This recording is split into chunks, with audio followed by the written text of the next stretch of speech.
Ladies and gentlemen, welcome back to the channel, and it's time for a new week at Celtic, a week of course in which we still celebrate our league title winning campaign.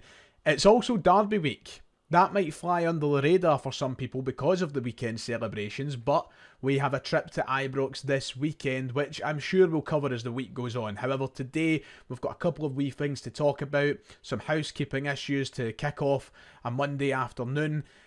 So let's do that. As 55-time champions, I'm not going to let it go.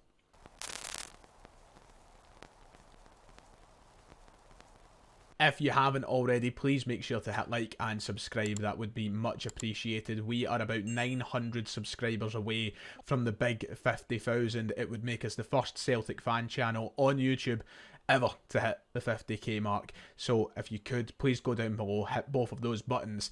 We've got some sad news to start off today's video in relation to the injury which Jota went off the park with on Saturday.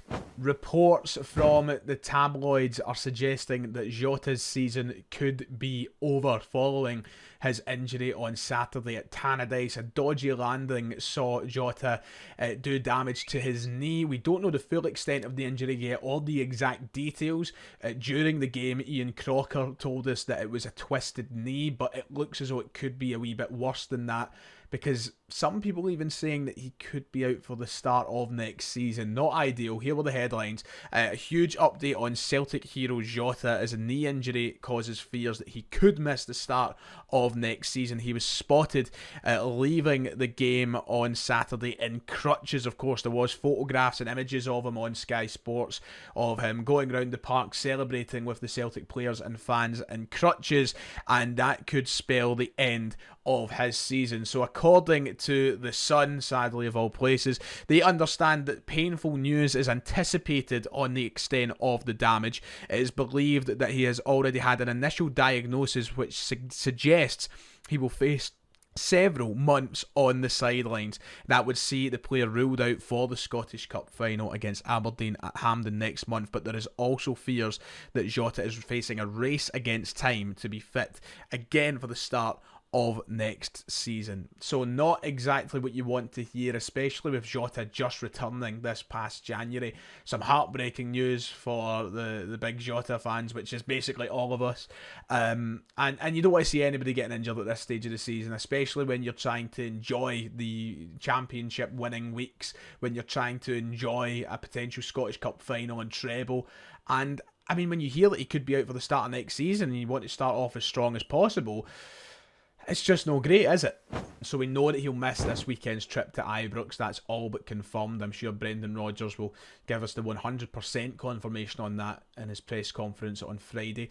We know that it looks likely he'll miss the Scottish Cup final, but the fact that he could even miss the Champions League qualifiers in August is pretty sad and annoying, frustrating.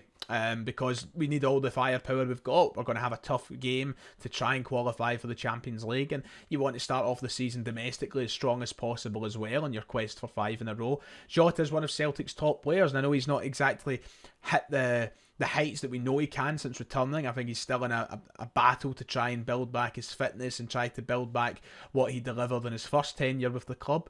But it doesn't help now that he's been sidelined for months. That's going to obviously take it out of him a little bit. I hope by some miracle that he returns in time for pre-season so that he can get those minutes in his legs so that he's fit and ready to go for the next campaign. But we're just going to have to wait and see. It's some sad news for Celtic supporters after spending big money on Jota, bringing him back to the club. The buzz that surrounded that, for it all to end in this way, it is devastating.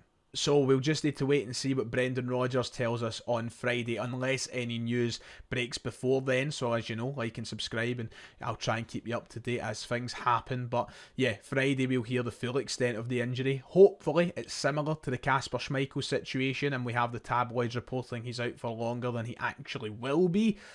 But aye, a nervous wait for all of us, I suppose. At least the league's won. At least we've got a really good front line even without Jota. We'll see Kuhn, Ida and Maida probably start the last few games of the season, strong enough to get the job done and to hopefully go and win a Scottish Cup. But I would have loved Jota to be there, man.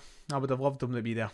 Now, talking about the front line, we can't forget the very good option we have in James Forrest, who this weekend became Celtic's most decorated player ever, winning his 26th major honour with the club, and in doing so surpassing Celtic legend, Lisbon Lion European Cup winner Bobby Lennox. So after the game on Saturday, when asked about this, and of course taking that title from Bobby Lennox, James Forrest revealed his plans to make a visit to the Buzz Bomb this week to ensure that in becoming Celtic's most decorated player, he pays honour to the man who paved the way before him. This was James Forrest's comments following the game and speaking to Celtic. He said, "I've met Bobby a few times, but he's not keeping so great just now. I plan to go and see him this week. I've met his family too. They're also humble, and that stands you in good stead for the players coming through." So it's nice to see James Forrest, keeping that relationship alive between the players who paved the way for this current crop, the players who made history for Celtic. Of course, Bobby Lennox, coincidentally, one of my dad's favourite ever Celtic players, and one who, of course, is beloved by so many Celtic fans. So it's nice to see that bridge and that connection strong. Really nice of James Forrest to pay respect, and for Bobby Lennox to get the chance to shake his hand and surpassing him. Hopefully a moment that both of them enjoy in private, and hopefully one that James Forrest will cherish forever. I mean, it's not every day you become the club's most decorated player. It was sad to see that James said that Bobby's not keeping too well at the minute, so of course none of us know his private situation, and neither we should. That's between Bobby and his family. But on that note, I would like to say best wishes with Bobby Lennox. I had the pleasure of meeting him a few years ago at Hampden before the Scottish Cup final, and he was a lovely gentleman of a guy. Got a photo with him, brilliant, and one that I cherish to this day. So an absolute legend at Celtic Football Club, and James Forrest, big boots that you're filling there. So aye, done us proud, the pair of them, brilliant legends at the club.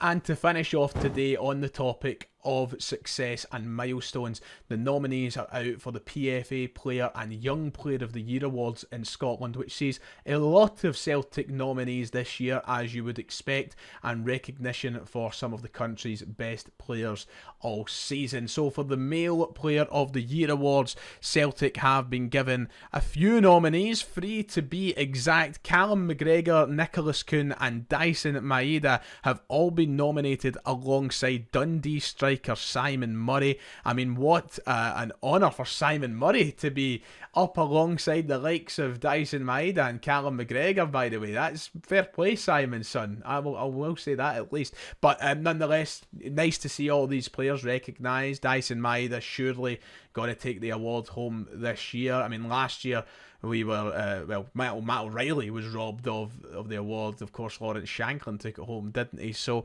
hopefully Dyson Maeda gets that trophy for himself this year. He's been by far miles ahead of everybody in Scotland this season, and that includes Nicholas Kuhn and Callum McGregor, I'm afraid. So it should be a shoe-in for him to win.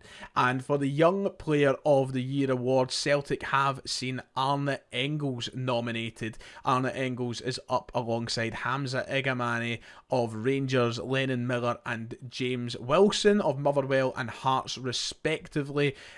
So we'll wait and see where that one goes. I have a feeling that might go to either Lennon Miller or James Wilson of Hearts, one of the two.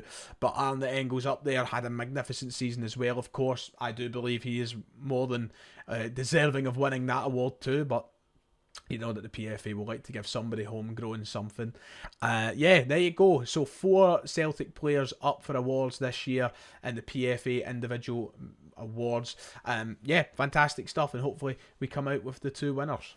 And that does it for today. That kicks off your week, Derby week at Celtic. It does, obviously, as I said, feel a little bit lacklustre now that we're champions, but it's still a derby and we have revenge to get. You know, Celtic have lost 2 derbies this season, not good enough in the derbies across all 4 that we've played thus far. So yeah, we need to pick ourselves back up. We need to go to Ibrox and win. Rangers are 17 points behind. Let's make it a 20-point gap.